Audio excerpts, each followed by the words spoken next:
शेवटी अध्यक्ष महाराज या सभागृहाचे कस्टोडियन आपण आहात। या सभागृहाचा पूर्ण ऐकून घ्या आता, तुम्ही बोलताना आम्ही ऐकत होतो। या सभागृहाचे आदेश, आपले आदेश या सभागृहांमध्ये अंतिम मानले जातात। आपण जे हिरवं पुस्तक आहे विधानसभेच्या नियमाचं, त्या आधारानं आपण जे आपल्याला अधिकार आहेत त्या अधिकारामध्ये आपण कामाचं वाटप अधिवेशनापुरतं केलेलं आहे। दर अधिवेशनामध्ये वेगळं रुलिंग द्यायचं का? अध्यक्ष महाराज आपण अधिवेशन काढून बघा 2024 आणि काय होतं अध्यक्ष महाराज 19 ला काय होतं 2019 ला महाविकास आघाडी सरकारच्या मुख्यमंत्र्यांनी स्वतः उत्तर दिली का? सभागृहामध्ये देत होते का स्वतः उत्तर?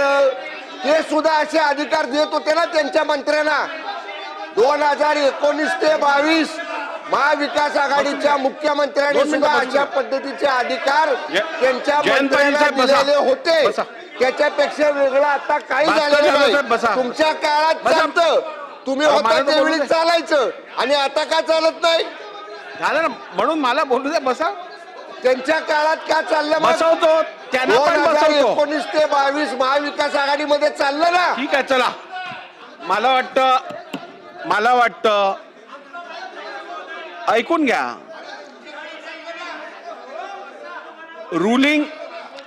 रुलिंग दिल्यानंतर त्या रुलिंग वरती आपण परत चर्चा करणं योग्य आहे का? आता पुढे जाऊया।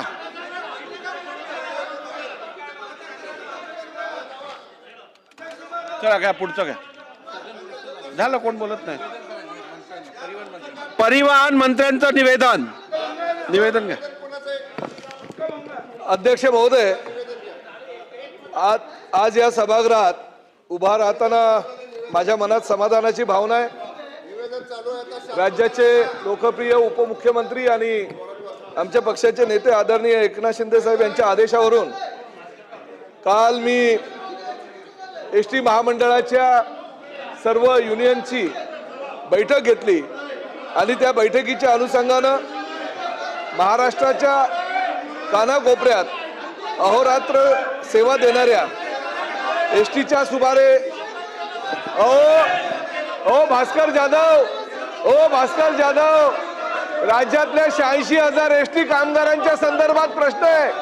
86,000 एसटी कामगार, 86,000 एसटीच्या सुमारे 86,000 कर्मचाऱ्यांच्या न्याय हक्काला या सभागृहातील महायुती सरकार दाद देते। अध्यक्ष महोदय, एसटी ही केवळ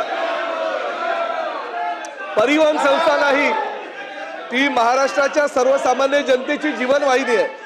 गेली 8 दशके लाल परीने शेतकरी, विद्यार्थी, कामगार, महिला व ज्येष्ठ नागरिक, आदिवासी आणि दुर्गम भागातील लाखो नागरिकांना त्यांच्या आयुष्याशी जोडून ठेवलेले अध्यक्ष महोदय, या लाल परीचा खरा आधारस्तंभ म्हणजे एसटीचे कर्मचारी। उन्हाळा असू द्या, पावसाळा असू द्या किंवा कोणतेही संकट असू द्या, स्वतःच्या कुटुंबापेक्षा प्रवाशाच्या सुरक्षिततेला प्राधान्य देणारे या कर्मचाऱ्यांचे योगदान शब्दात मांडणे अशक्य आहे। अध्यक्ष महोदय, याच कर्मचाऱ्यांच्या अनेक वर्षापासून प्रलंबित असलेल्या न्याय मागण्यांबाबत शासनाने अत्यंत सकारात्मक भूमिका घेतली आहे। मुख्यमंत्री माननीय देवेंद्र महाविकास आघाडीच्या मुख्यमंत्र्यांनी विधिमंडळात कधी उत्तरे दिली असं शंभूराज देसाई म्हणाले। विधानसभेच्या कामकाजामध्ये यावेळी थोडासा गोंधळ पाहायला मिळाला।